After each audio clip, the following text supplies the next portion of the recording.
Hello students, welcome you all to discussion on the continued part of energy exchange turbo machines. In the previous session, we have learned regarding the Euler's turbine equation, how it is being derived, and the various forms of Euler's turbine equation. In today's session, we'll be discussing on regarding the components of energy transfer, the various components for energy transfer or energy exchange in turbo machines. So now onwards, we'll be discussing those particular things as we move further. So yes, so the heading today which we are going to deal with is regarding the components of energy transfer. So you can see here we are having the two velocity triangles and here that is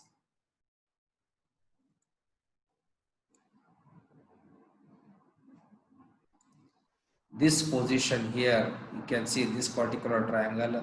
We term it as inlet triangle.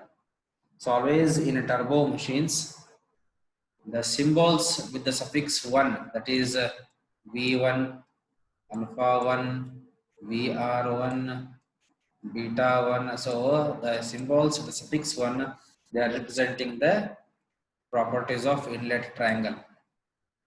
And now, as I said, the fluid is passing from the inlet triangle to the outlet triangle. So therefore, if you see the arrow mark, how we have shown here, we have shown in this direction. So which means the fluid is flowing in this particular direction. It is flowing in this particular direction. This fluid flows here, it flows through the blades, and then it passes through the outlet velocity triangle. So for the outlet velocity triangle, we are writing the suffixes as 2. The suffix with 2, number 2, it is representing the out velocity triangle.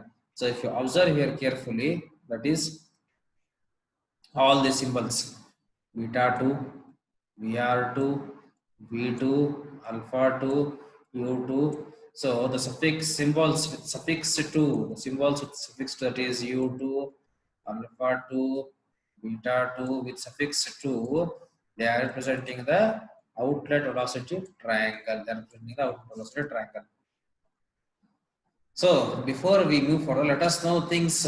What are all these symbols representing? Which properties or what are their illustrations? What are their purpose we are using them? So initially we have said that V1 is the absolute velocity of the fluid at inlet. So if you observe here at this particular point, this is the fluid is entering through this particular line. We call it as the absolute velocity of the fluid at the inlet, that is V1. So if you observe carefully this position, through this the fluid is entering, we term it as V1, the absolute velocity of the fluid at the inlet. Then after this we have this absolute fluid velocity. It is moving at an angle. We call this angle as alpha 1, and this alpha 1 is also known by some names. It is known as inlet angle made by velocity v1, or it is known as a nozzle angle, or it is also known as inlet guide vane angle. So you have to remember all these three names. Alpha 1 is the angle made by the fluid entering the inlet triangle, or you can say that it is a nozzle angle, or it is also guide vane angle, Then if you see the other side, we are having the next velocity component, that is relative velocity. Here this is the relative velocity. This relative velocity we are writing it symbolically as VR1. So VR1 is nothing but it is the relative velocity of the fluid at the inlet. So this relative velocity, it is moving at an angle alpha. It is at an angle, it is at an angle beta. It is at an angle beta.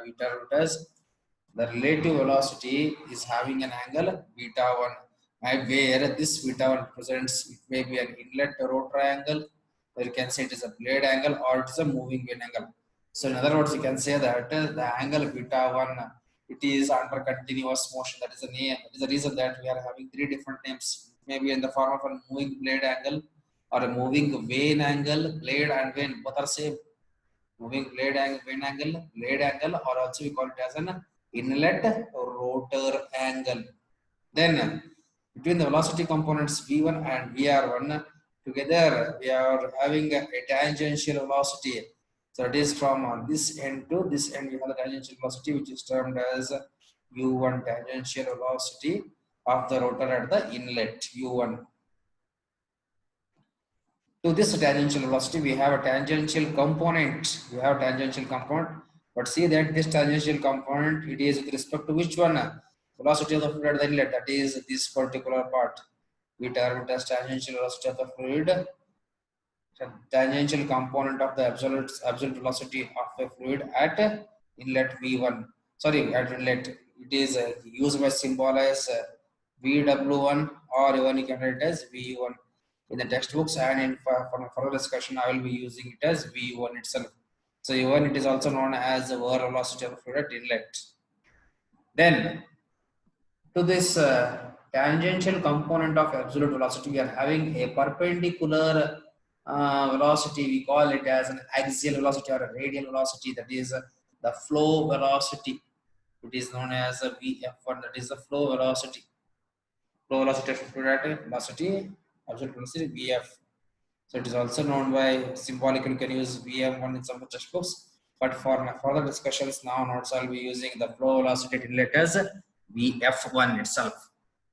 So if I try to draw a velocity triangle, observe here how I am drawing this one.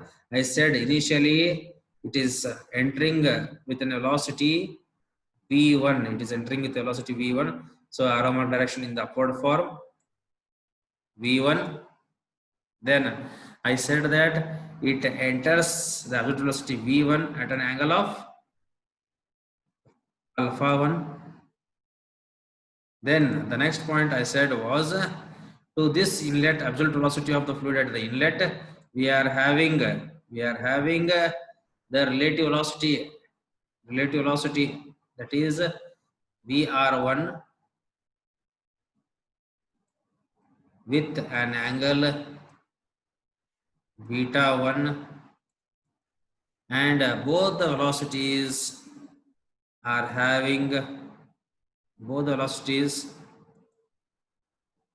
with a tangential velocity, that is u1, and next tangential component of the absolute velocity, tangential component of the absolute velocity,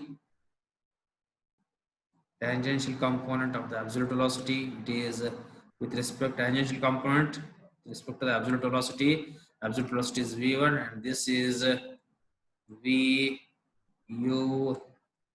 This is with respect to the tangential component of the absolute velocity at v1, also we term it as whirl velocity. These are the things. So alpha 1 is the nozzle angle, or it is inlet angle, or it is a guide angle. So almost is a fixed angle. We say a nozzle angle is fixed angle always, whereas beta 1 it is a rotor angle, moving blade angle, or it is a vane angle. So the same we are writing even for the outlet velocity triangle, with outlet velocity of the fluid as absolute velocity as v2, relative velocity as vr2. Then this absolute velocity v2, it is entering at an angle of alpha 2. Similarly, relative velocity at an angle of beta 2. Then we have u2 as a tangential velocity. Then vw2 or vu2 as the component of tangential velocity are having, and another one is the flow velocity, which I forgot to mention here. So this vertical line, it is the flow velocity vf1, flow velocity. So these are the nomenclature of the components which are used in the description of energy transfer for turbo machines. So let us derive the different components of energy transfer for this turbo machine step by step. So now what I have done is, for our analysis purpose, I have taken only one triangle, that is the outlet velocity triangle, which you can see in the figure. The outlet velocity triangle I have taken here, and in that triangle again I have divided two parts. This is triangle number 1 and this is triangle number 2. So if you observe carefully, this side it is both are two right angle triangles. So I will consider the first outer velocity triangle from LHS side. So this is a right angle triangle. Then if I apply my hypotenuse theorem for this one, how I can write V2 square is equal to Vf2 square plus Vu2 square. So or how I can write this equation, Vf square is equal to V2 square minus Vu square. This is with respect to first outer velocity triangle. Similarly, I go for a second outer velocity triangle. So for second outside velocity triangle, this is the thing. This is the side. So here also, if you observe, how I can write VR2 square? How I can write? Yes, this is my second outlet velocity triangle. Here also it is a right angle triangle. So therefore, if I write VR2 square is equal to VF2 square, then plus of this is VF2 square. Then what about this one? What about this one? So if you observe carefully, the entire length is U2. In that, if you subtract VU2, you will get this particular answer. So it is the thing what? U2 minus VU2 whole square.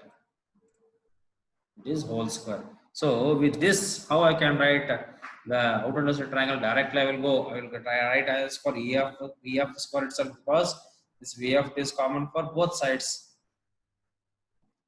So this becomes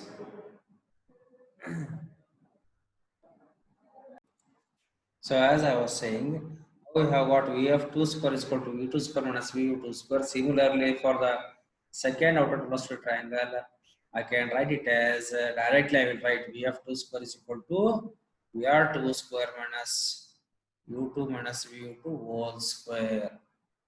So you can, this is in the form of A minus B square. Go for the expansion of this one. So on expansion, I get in this form. Then multiply this minus sign by opening these brackets. Then we get it as VR2 square minus U2 square minus VU2 square plus 2U2 VU2. Or already you have the value of VF2 square is not. Already here you have the value of VF2 square. What is the value of VF2 square? It is U2 square minus U2 square. So what I will do is I will substitute this value of VF square here directly. So it is U2 square minus VU2 square is equal to VR2 square minus U2 square minus VU2 square plus 2U2. Or what happens? I will keep 2U2 VT on one side and transfer all the terms to the other side. So on transferring the terms to the other side, I get it as in this form. That is, you can see here, we are writing like this. So plus VU2 here, if you observe on simplification, here plus VU2 square minus VU2 square gets cancelled. We are remaining with these terms, and I will transfer this to the other side. So I get it as U2 VU2 is equal to 1 by 2 V2 square plus U2 square minus VR2 square. This is for outlet velocity triangle. Similarly, if I correlate this one for the inlet velocity triangle, how I can write? For the inlet velocity triangle, only change the suffix, that is U1 VU1 is equal to 1 by 2 into bracket V1 square plus U1 square minus of VR1 square. The only change is the sign of the relative velocity. Please do remember this one. So the only change is the sign of the relative velocity.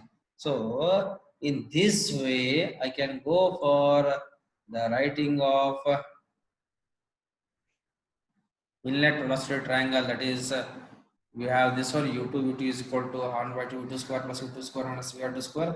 So based upon my inlet velocity triangle, I can write it as U1 V1 is equal to 1 by 2 V1 square plus U1 square minus VR1 square. So already you have learned on Euler's equation. What is our Euler's equation? Our Euler's equation suggests energy per unit weight, that is E is equal to, it is U1 VU1 minus U2 VU2 by GC. So here you have the value of U1 VU1, here you have the value of U2 VU2. Just substitute the values, do the simplification, you will get the answer. Let us see how we can get this one. So as I proceed further now,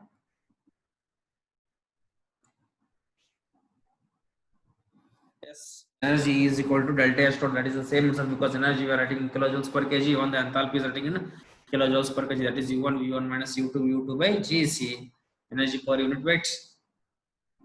Substitute the values of U1 V1 in this equation.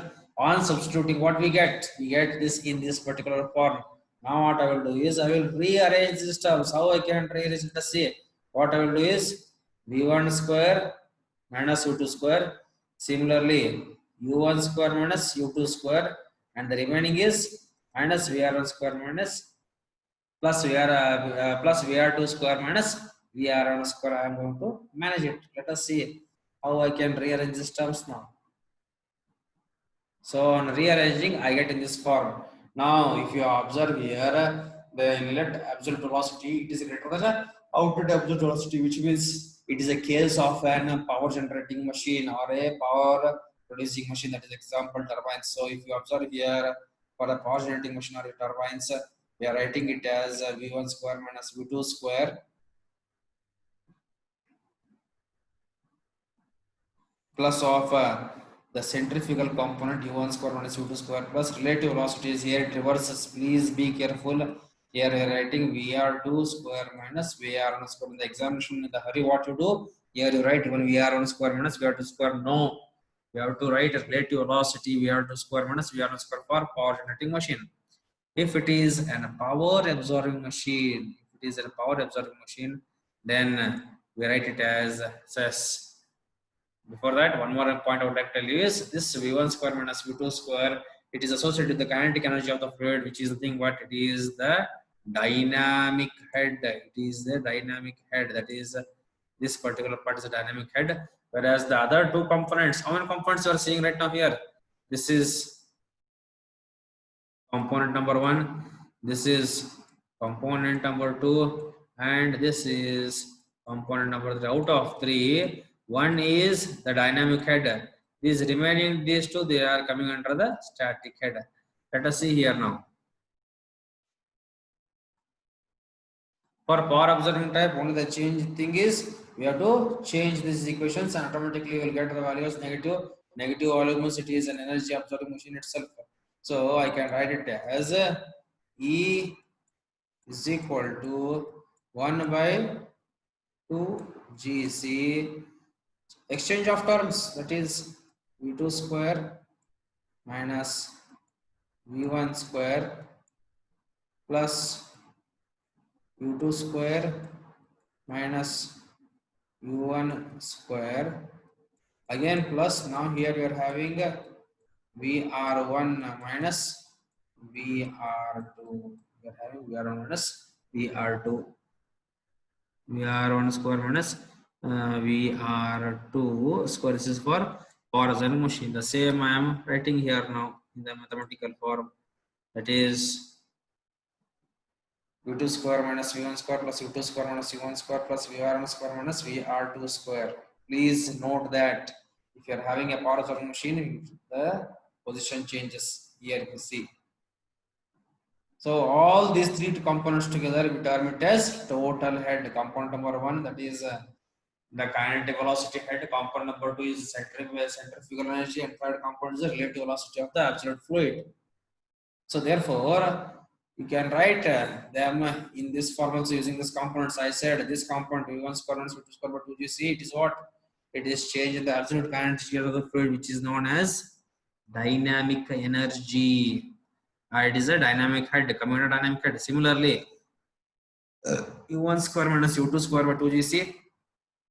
It is nothing but a change in the fluid energy. It is change in the fluid energy where due to the moment of rotation of the fluid. So therefore, when the fluid is moving from one radius to other radius, that is when it is moving from one radius to other radius, it is experiencing the centrifugal force. Therefore, the energy which is known as centrifugal energy, which is also known as static energy. This is the second component, that is here. This is the second component.